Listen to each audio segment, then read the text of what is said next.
سنة 19. الستات كانوا بيتداروا في الوقت ده، في الوقت اللي فيه كل الستات بتتدارى. ست مصرية جميلة خرجت الشوارع عشان تخبط على طشت نحاس، عشان تقول وتحذر وتبلغ الناس ان احنا هنبدأ ثورة 1919.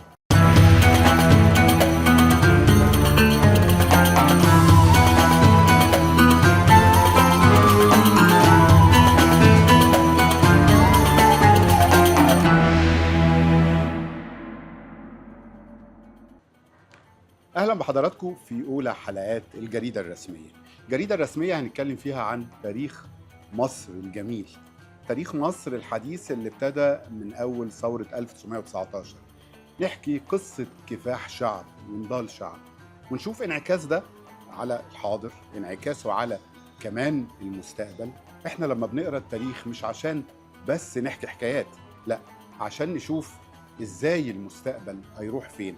هو التاريخ بيعيد نفسه ولا احنا اللي بنعيد التاريخ باننا بنعمل نفس الافعال ونفس التصرفات؟ قصة كبيرة، صراع كبير ما بين التاريخ وما بين الحاضر وما بين المستقبل. الجريدة الرسمية هتحاول تفك الشفرة دي، شفرة التاريخ المصري الحديث. خليني أبدأ معاكم بالحكاية الكبرى المؤسسة للتاريخ المصري الحديث للتغير في السياسة المصرية بالكامل، ثورة 1919. حكاية كبيرة جدا ولدت كل حاكم مصري، ولدت ثورة 1919، أسست لثورة 1952، هي مؤسسة بكل حال من الأحوال. القصة الحلوة دي بتبدأ بحكاية أحلى. ست مصرية جميلة، الجلابية المصري المعروفة الملس، سنة 19. الستات كانوا بيتداروا في الوقت ده، في الوقت اللي فيه كل الستات بتتدارى. ست مصرية جميلة خرجت الشوارع عشان تخبط على طشت نحاس، عشان تقول وتحذر وتبلغ الناس ان احنا هنبدأ ثورة 1919. ماشية وسط الجنود الانجليز بكل شجاعة وكل همة، هم ما يفهموش دقة الطبلة دي، لكن هي كانت بتدق على الطشت عشان تقول للناس حي على الجهاد، حي على الفلاح، حي على الثورة الجديدة اللي هتقوم في مصر وهتغير شكل التاريخ بالكامل. دايما عظيمات مصر وستات مصر دايما بيأسسوا للحظات الانتقال الكبرى. اللي عايز تقرأ تاريخ مصر طوف وشوف زي ما قالت الست في جنة بلادنا، واتفرج وشوف، اتفرج وشوف التاريخ ازاي حرك الحياة السياسية في مصر وازاي غير مجريات وشكل الحياة بالكامل.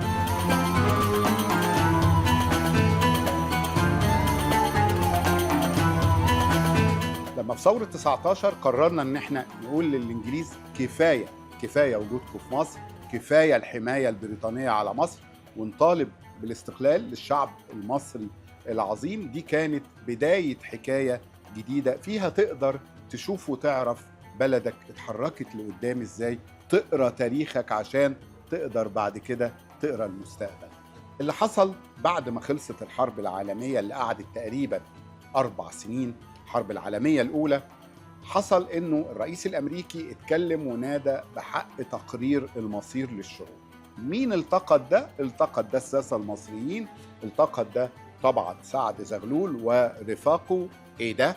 ده في توجه جديد في العالم انه بعد ما انتهت الحرب احنا نقدر يبقى لينا حق تقرير مصيرنا، نبعد المحتل عن البلد، نبعد الانجليز، وكمان ممكن نفكر في شكل وسيطرة الحكم العثماني والتعامل مع السرايا في الوقت ده.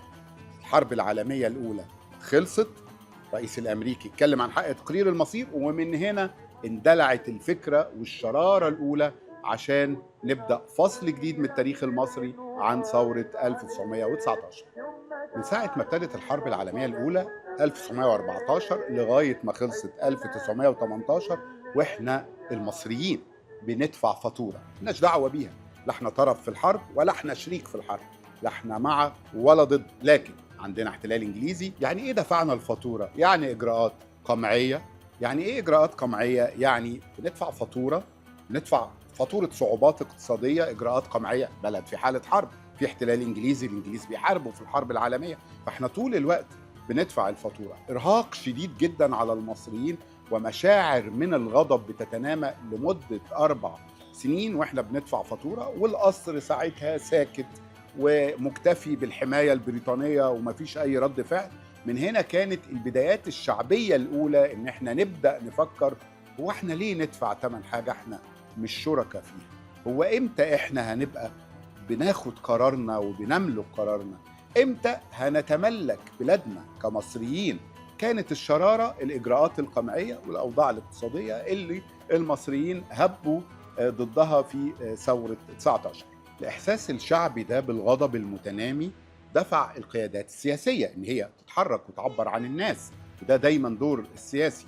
فكان سعد باشا زغلول طبعا وعبد العزيز فهمي باشا وعلي شعراوي قرروا ان هم في وقتها يقابلوا السير وينجت اللي هو الحاكم البريطاني او المندوب السامي البريطاني على مصر، ويقولوا له احنا عايزين نروح لندن ونحضر مؤتمر الصلح، وان احنا نزور لندن ونعرض مطالبنا بالاستقلال، وكمان نحضر مؤتمر الصلح اللي موجود في فرنسا. وده كان برضو في الخلفية التصريحات للرئيس الأمريكي بعد الحرب العالمية بحكاية حق تقرير المصير، كانت جديدة وقتها ودفعت شعوب كتيرة إن هي تفكر إزاي إن هي تستخدم هذه الجملة في إنها تستقل بعيد عن كل أنواع الاحتلال اللي كانت موجودة في الوقت ده. المهم سعد باشا زغلول بهيئته الجميلة لبس بدلته والسديري والكرافتة طربوش، الهيئة اللي كلنا نعرفه بيها، ركب عربيته، كان وقتها اللي نقدر نقول عليها حنطور، عربية بحصان، عشان يتوجه إلى السير وينجت. الحقيقة كان ده شكل المركبات وقتها، وسعد باشا زغلول بالحصان الواحد ده قدر ان هو يغير التاريخ المصري. احنا دلوقتي بندور على عربيات لغايه 200 حصان و180 حصان، لكن حصان واحد كان في عربيه سعد باشا زغلول ادى الى انه يتحرك للقياده البريطانيه يطالب بالاستقلال. حصل شد وجذب كتير في هذه الجلسه، لكن في النهايه السير وينجت الحقيقه ما قبلش الطلبات دي ورفضها، وكان ده الديبيت او الحوار ما بين القيادات وقتها. طيب لو السير وينجت ما قبلش العرض بتاعنا باننا نروح لندن او نروح فرنسا مؤتمر الصلح، هنعمل ايه؟ ده كان السؤال الكبير. في الوقت ده كانت الشخصيات اللي بنتكلم عنها شخصيات مستقلة إلى حد ما، ففكروا إنه ياخدوا معاهم شخصية حكومية. زي ما عرفنا كان كمال حسين رشدي، ده كان شخصية حكومية موجودة، خدوها معاهم عشان يبقى يعني في تمثيل في جزء من الدولة. راحوا قعدوا مع السير وينجت. لما راحوا للسير وينجت طبعا بيكلمهم من حتة عالية، مندوب سامي بريطاني محتل البلد بقاله سنين طويلة، فبيكلمهم من حتة عالية، مش عاجبه كلام. انتوا مين؟ بتمثلوا ازاي الشعب المصري؟ شد وجذب زي ما قلنا. تخلص الحكاية على كده ييأس المصريين؟ لا، ما بتخلص، وبيفكروا في طريقة جديدة وبداية جديدة يعرضوا بيها طلباتهم. طبعا لما فكروا كتير يعملوا ايه، ازاي يعدوا المطب بتاع انت مين؟ انت جاي تكلمني باسم الشعب المصري ازاي؟ جت الفكرة العبقرية. الفكرة العبقرية هي فكرة جمع التوكيلات. الحقيقة الفكرة دي اتولدت لأنه 3 كانوا محامين، كانوا خريجين كليات الحقوق، ومن اليوم ده الحقيقة ابتدى الارتباط ما بين خريجين الحقوق وما بين ممارسة العمل السياسي. فكروا انه ازاي نبقى بنعبر عن الشعب المصري، خلينا نجمع توكيلات من الناس بتقول ان دول ممثليننا، دول اللي بيعبروا عننا ودول اللي بيعبروا عن رأينا. دي كانت فكرة رائدة في التاريخ وجديدة، كانت في وقتها يونيك، متفردة، محدش خالص عملها انه يلم توكيلات الشعب المصري عشان يعبر عن افكارهم. وهنا خرجوا من مطب انتوا مين وانتوا جايين تكلمونا باي صفه. جننوا الانجليز، جننوا هنا وجننوا في انجلترا في لندن. والحقيقه كانت المساله دي انهم حتى اتبعت خطاب من الحكومه الانجليزيه للسير وينجت، انت ازاي تسمح بحاجه زي دي، وازاي تتلقى طلبات، وازاي تسمح ان ده يحصل؟ هو الحقيقه ما سمحش، هو الحقيقه تلقى، وده كانت رغبه عارمه وموجه عارمه كبيره جدا من الشعب المصري انه ازاي يعرض طلباته بشكل مختلف. ما هو الشعب ده دايما مبتكر، يخرج حاجات كده جديده في اوقات جديده، والحقيقه بتبقى حاسمه. كانت فكرة التوكيلات لسعد زغلول ورفاقه فكرة حاسمة في مسار ثورة 19. الملحمة اللي سطرها الشعب المصري في التوكيلات اللي تمت بطريقة عشوائية، الناس بقت بتتحرك يمين وشمال في القرى والنجوع الصعيد وجه بحري في كل حتة، المصريين بيجمعوا توكيلات لسعد زغلول. المصريين بيقولوا لا، ملحمة كبيرة، لكن الحقيقة لم تقنع هذه الملحمة الإنجليز وقرروا عدم سفر الوفد لإنجلترا. ولما ابتدى سعد زغلول ورفاقه يتحركوا عشان يروحوا مؤتمر الصلح في باريس اللي هتحضره كل الدول اللي كانت في الحرب العالمية الأولى المشتركة فيها، في الوقت ده الإنجليز لما كان في تحركات عشان يروحوا لندن قدروا يمنعوها، لكن ابتدوا يلمحوا تحركات إن الوفد يروح مؤتمر الصلح في فرنسا. هنا خدوا قرار مباشر بنفي سعد زغلول ورفاقه في مارس 1919 لجزيرة مالطا، ودي الحقيقة كانت أول حادثة من نوعها.